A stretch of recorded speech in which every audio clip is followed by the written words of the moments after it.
As former President Donald Trump faces Espionage Act charges, newly leaked audio reveals he showed a classified Pentagon document to multiple people in 2021 detailing a plan to attack Iran, contradicting Trump's recent claim that he did not have classified documents. We speak with veteran national security reporter James Risen, who says Trump is a thief and should not be compared to whistleblower reality winner or others, but also notes, "I am no fan of the Espionage Act. I don't think that it should be on the books. This is a rushed transcript. Copy may not be in its final form. Amy Goodman, I really want to get your book, Jim, a fascinating book called The Last Honest Man, the CIA, the FBI, the Mafia, and the Kennedys, and one senator's fight to save democracy, but first want to turn to the new developments in the charges that former President Trump violated the Espionage Act through the willful retention of classified records." On Monday night, CNN released an audio recording of Trump from a 2021 conversation at his Bedminster, New Jersey, golf club, when he discussed holding classified documents, knowing they were classified, knowing he hadn't declassified them, showing them to a publisher and a writer and his aides. In the tape, Trump is heard shuffling through the papers as he describes a top-secret Pentagon document that Joint Chiefs of Staff Chair General Mark Milley had written, he said, a document about attacking Iran, and more. The recording, first aired on CNN, contradicts Trump's recent claim that he didn't have the classified documents. Donald Trump, these are bad, sick people. But staffer, that was your coup, against you. That. Donald Trump, well, it started right at the beginning. Staffer, like when Milley is talking about, oh, you were going to try to do a coup. No, they were. Unidentified, right. Staffer, trying to do that before you even were sworn in. Unidentified, that's right. Staffer, trying to overthrow your election. Donald Trump, well, with Milley, let me see that. I'll show you an example. He said that I wanted to attack Iran. Isn't it amazing? I have a big pile of papers.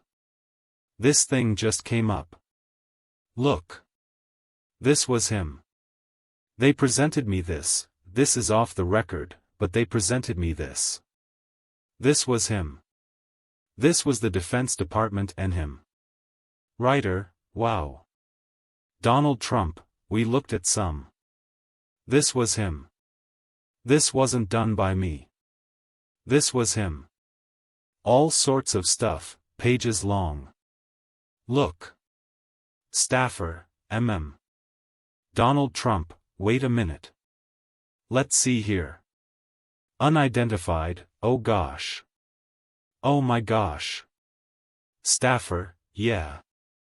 Donald Trump, I just found, isn't that amazing?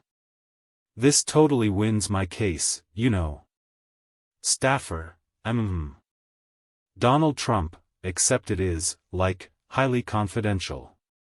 Staffer, yeah. Donald Trump, secret. This is secret information. Look. Look at this. You attack, Anne. Staffer, Hillary would print that out all the time, Donald Trump, she'd send it. Staffer, her private emails. Donald Trump, no, she'd send it to Anthony Weiner. Staffer, yeah. Donald Trump, the pervert. Staffer, please print. Donald Trump, by the way, isn't that incredible? Staffer, yeah. Donald Trump, I was just saying, because we were talking about it. And, he said, he wanted to attack Iran, and what, these are the papers. Staffer, you did. Donald Trump, this was done by the military and given to me. I think we can probably, right? Staffer, I don't know. Well, we'll have to see. Yeah, we'll have to try to. Donald Trump, declassify it. Staffer, figure out yeah. Donald Trump, see, as president, I could have declassified it. Staffer, yeah. Donald Trump, now I can't, but this is still a secret. Staffer, yeah. Now we have a problem. Donald Trump, isn't that interesting? Staffer, yeah. Donald Trump, it's so cool. I mean, it's so, look, her and I have, and you probably almost didn't believe me, but now you believe me. Writer, no, I believed you. Donald Trump, it's incredible, right? Writer, no, they never met a war they didn't want. Donald Trump, hey, bring some cokes in, please. Amy Goodman, so, that audio aired on CNN of Trump. It comes as he's charged with violating the Espionage Act through the willful retention of classified records.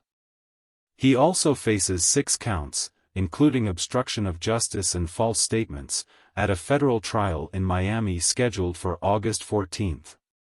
For more on this, we continue with James Risen, the Pulitzer Prize-winning reporter, now with The Intercept, where he's senior national security correspondent, also director of First Look Media's Press Freedom Defense Fund. He was a target of the U.S. government's crackdown on journalists and whistleblowers himself and won a Pulitzer Prize for his reporting at the New York Times about warrantless wiretapping of Americans by the National Security Agency. Jim waged a 7-year battle, risking jail, after the Bush administration, then the Obama administration sought to force him to testify and reveal his confidential sources in a leak investigation. He never gave in. The government finally backed down.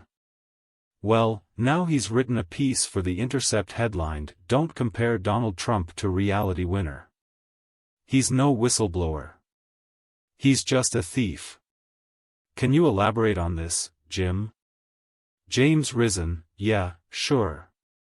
I think one of the things that bothered me right after the Trump indictment was that there were a lot of pundits starting to compare Trump to people who have been caught up in other espionage cases, including Reality Winner, who was a whistleblower about Russian efforts to hack into American election systems in the 2016 presidential race. And I just thought it was a ridiculous comparison, because Trump was just doing this for selfish reasons. He clearly came to believe that keeping classified information was like keeping gold coins. It was a way of keeping something of value and just stealing something of value from the government on his way out the door. I don't think he cared much about public service or about the public interest in this information. He wanted to either sell it to the highest bidder or to continue to use it to gain status somehow. And so, I think it's just a horrible comparison to talk in the same breath with people who have risked their lives in order to make the public aware of government abuses, like, so many whistleblowers have. Juan Gonzalez, but, Jim, while I agree with you that there's a major difference between what whistleblowers and what Trump did, aren't some skeptics of what's happening with this prosecution at least partially right that, 1. There's a major problem of overclassification of documents by the government in this country, and also that this whole issue of the Espionage Act and the dissemination of classified information has been weaponized by the government to go after people? James Risen, yeah, sure. Well, they did it, they've done it in a million cases, including a case I was involved in. So, I am no fan of the Espionage Act. I don't think that it should be on the books. I think it should be repealed. But I just find that the irony is very thick here in this case, where he was spending most all of his presidency prosecuting as many whistleblowers as possible and was trying to jail his opponents, have anybody who leaked investigated, and now he's caught up in it. So, I'm not advocating this is the right way to conduct government operations by having an Espionage Act. I just find it very ironic. And to me, it's kind of like Al Capone, who got, after he, on his murderous reign in Chicago, ultimately got caught up in a tax evasion case. To me, that's, Trump is a criminal. He's a pathological liar. And this is the the irony is, this is kind of the Al Capone tax evasion case, in my opinion. It's something that the government could get him on because they didn't get him on other things. Amy Goodman, and finally, just 10 seconds, Walt Nauta is going to be arraigned today, Jim Risen. You have another piece talking about how lackeys always take the fall for President Trump. James Risen, yeah, I mean, he is a classic Trump lackey. He's a low-level guy who probably had no idea what was going on. He just followed orders. And then Trump used him and abused him and set him up in a situation where everything he was doing was illegal. And I'm sure Trump tried to convince this poor guy from the Navy that, you know, he was the president, and he could set the laws. I'm sure it's somebody who had no idea what he was really doing, and then finally got caught up because he agreed to lie and obstruct justice for Trump. And so, I think if he's smart, he'll flip on Trump. But the track record shows that very few of Trump's lackeys ever do flip on him. Amy Goodman, and a number go to jail. James Risen. James Risen, yeah.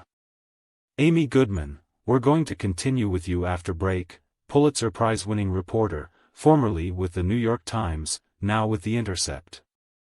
But next up, we're going to talk about your major new book, The Last Honest Man, the CIA, the FBI, the Mafia, and the Kennedys, and one senator's fight to save democracy. We'll be talking about the FBI, the CIA. We'll be talking about assassination plots by the US government against people like Castro, Lumumba and others. Stay with us.